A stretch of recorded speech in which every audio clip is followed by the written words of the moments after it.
it to have a look at it from a hater's perspective, and I want to give my opinion from a hater's perspective. Kuna poster imetoka, I'll tell you a thing or two about it, but kwa sasa nimelearn that kumbe it's not the cybercrime bill, it's the Amendment Act of the Cybercrime Bill, which was passed in 2018.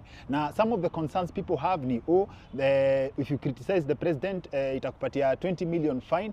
We need to do fact finding. It's very interesting that my opinion kwa hii kitu, first of all, it's a publicly available document. Ni just 6 items. So inamaanisha the bill has not been passed now. Ni tunyama wameongeza from the main one ya 2018. So nataka kuangalia from a hater's perspective, ni wapi hapo wanashikia watu na freedom of speech. So from the first, kama kawaida nimehave kuambush senior counsel, my friend Otieno Mokaya, to go over this kabisa. Unajua watu wamesema comedians, we have no opinion kwa public matters, na pia we are not Kenyans. So from that perspective, you are putting your career on the line. Mimi naye kama by then mkiona nimehata kitu, sisikumangi agenda, and I don't trade my opinion on public matters for money at all. In fact, I don't trade my opinion for money. I like to go with what I believe in. So kwa sasa, senior counsel, the Computer Misuse and Cybercrime Act Amendment 2025, law inaanza 4th November, sindio? Yes. Now umesema, if the president had not signed, after 14 days automatically it becomes? He has 14 days to sign or send it back to parliament. If parliament sends it back to him, there's a timeline with which it will pass automatically without his signature. So very nice. So we'll just brush over it quickly. It's a publicly open and available document. You can download it. Ukiona nimehata kitu, first of all, approach with an open mind. Mi sina agenda ya mtu hapa na push. Na watu wananijua wanajua I cannot be afforded. I don't have a price on public matters. So now, inikuja kwa may be cited. Number one ni just inaitwaje, computer misuse wame redefine access. B wame define computer misuse, wame define asset, wame define what cybercrime means. An offense committed through the use of information and communication technology to target network system data, website or technology, or to facilitate a crime. Yes. Okay.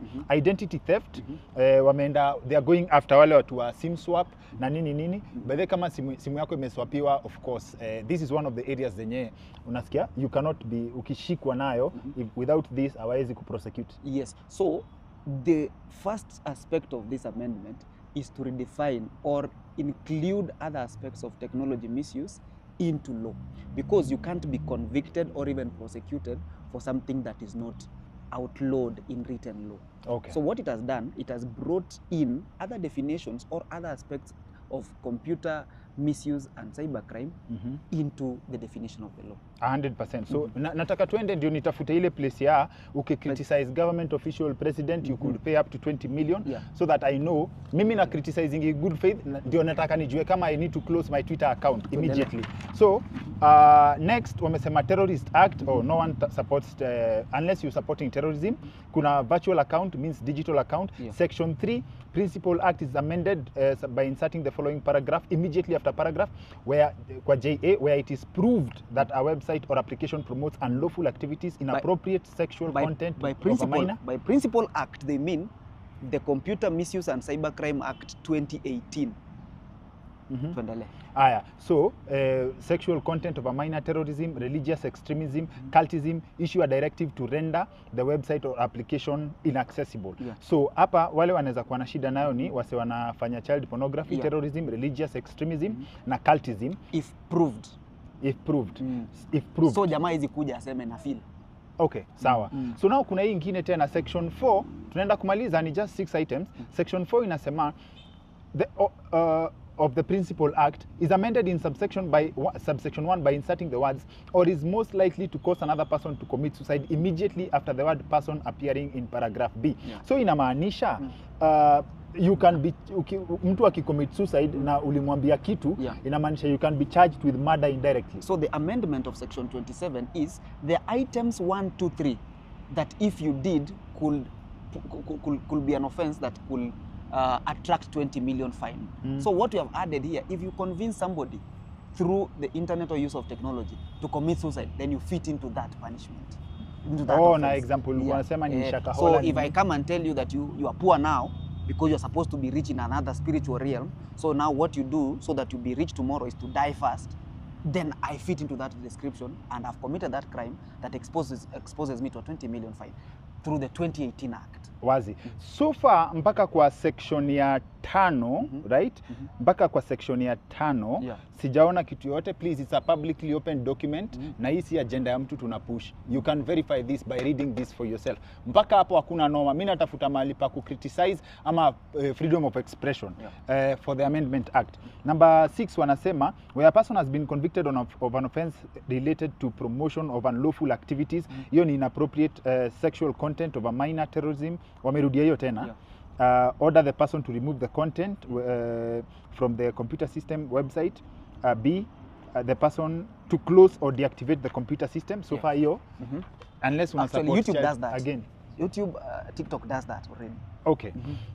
So now make orders for the public that the court may deem appropriate. Now ya mwisho ni notwithstanding subsection 1 where an authorized person believes that the computer system, website or digital device is being used to promote unlawful activities. Na hii sasa hii ndio I think the ambiguity where people have a concern.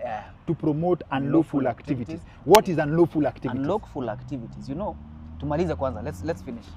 Inappropriate sexual content of a minor, terrorism or religious extremism and cultism, the authorized person may apply to court for. So the belief is not the trigger for action. It's to apply for a court for an order.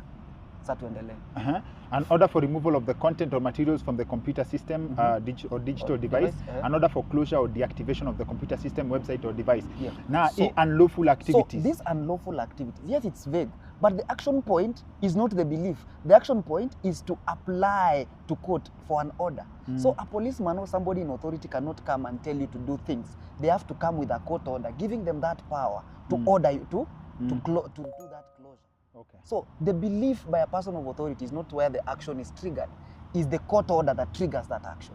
Okay. So then, Basi, in my opinion, so far, from my verification, I've gone through this document a few times. Iko na 6 items, which are an amendment to something that exists from 2018. So inamaanisha the laws are there. Ni hizo vile tunasema ni nyama wameongeza. They have redefined, they have added definitions to the law to make it clear and include other aspects of the law and development in society into the computer what the proper title is, the Computer Misuse and Cybercrimes Act 2018. So if there is any mischief in this law, it was not done today. It was done in 2018. If there is any punishment in the Computer Misuse and Cybercrime Act, they were imposed in 2018. Not now. Because hakuna fine imeintroduciwa hapa. By the way, hapa sijaona hiyo 20 million yenye tunasema haiko in this document. It is available in the public. So kama kuna ngori, unless the other narrative is this is a distraction from something else or this is a distraction from the other bills. I've gone through this document. I don't know. But for this particular one, easy pages, the so-called cybercrime, it's an act, it's an amendment. It's 5 pages. Ni just 6 items zenye wameguza na wameweka na hiyo clause ya proved. Yes, proved, and action point is after that has been proved and a court order has been issued. So there are 6 people who should be worried. This law should make worry. If you are a trader in child pornography, you are a terrorist, you are a fraudster, you are an identity thief, or you are what else have I missed? Religious extremist. Yeah, you are a religious extremist. So either you are a religious extremist, you are a terrorist, you are a fraudster, you are a dealer in child pornography, and yes, na hiyo ingine. Unless sijui kusoma kwa hizi 6 items ni addition kwa kitu already na exist. So I think the conversation vile tumesema, I don't know, I'm responding to this because number 1, I owe the people who respect what we do responsibility ya kujibu what's going on. Hiyo poster and maybe Kings on the poster there is one thing we need to be clear about: the lawmaking process. Okay.